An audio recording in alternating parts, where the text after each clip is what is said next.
Yo, BJ with StreamFit here. Video response to Christopher's question about how to deal with thinner lower arms. The answer, my friend, grip work. We're going to accomplish that a couple of ways: bar hang progressions and kettlebell carry progressions. And I'll also show you one way to round out your grip training for balance strength in those hands with fingertip push-ups. Let's first start at the bar.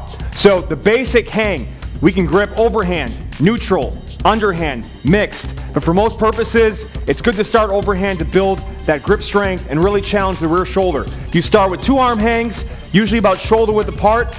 I'm gonna wrap the arms around. Now the one key trick here, you wanna take that wrist and slightly flex it to allow us to really better engage our posterior shoulder and create some external rotation torque that stabilizes the shoulder and makes you stronger in the movement. So try to kink that wrist a little bit, and then we wanna wrap that thumb around this finger, okay? So you wrap that around the bar, get in there, stay tight, wrap, screw those shoulders down and back into the socket, kind of push your hands into the bar and stay tight, squeeze your legs together, point your toes, tight abs, tight glutes, keep the ribs down, and just stay tight, hold, and hang. The goal is multiple sets of at least a minute. On the 2 arm hang, taking about a minute or 2 rest between sets before moving to the next progression, which is the uneven hang. So you take the towel, you wrap it, and now I'm just gonna get a little bit of assistance from this hand, but this will be doing the lion's share of the work to kind of get us moving towards that 1 arm hang progression. Same concept, lock it down, secure, hang, and stabilize. Making sure that those shoulders never rise. Keep them down and back in the socket. Stay tight, hold, hang. You wanna get at least a minute. Take at least 2 minutes between sets, because this one's still working hard. This arm's working hard. It's actually working in a different way too, because the towel actually requires more muscles of the hand to squeeze. All right, that's the uneven hang. The final progression there is the 1 arm hang. So now, full body weight. In movies, people seem to do this without a problem, but this is a much harder exercise than you would think. So I'm gonna wrap it around, get that shoulder down into the socket, hang. You can reach this offhand for counterbalance. You can put it behind you. You want to stay tight and fight as much rotation as you can. Prevent that. A slight amount will happen, but this is a tremendous way to build serious forearms, strengthen your grip, and make you stronger in every movement, because as they say, if you can't grip it, you can't lift it. I could also do 1 arm hangs with a towel to make that even harder, but we'll kind of skip that for today. I'm not feeling like showing you that today. Kettlebell carries. So the main carry at the side, we all know this one. You can hold both, 1 at a time. The 1 at a time option gives you an asymmetrical load, which will really challenge your obliques and hips to stabilize more. The key is no elevation of the shoulder. Just like that, you want to screw it down into the socket. Make sure it's not resting on your thigh. Keep it out to the side and make yourself feel this in the posterior shoulder.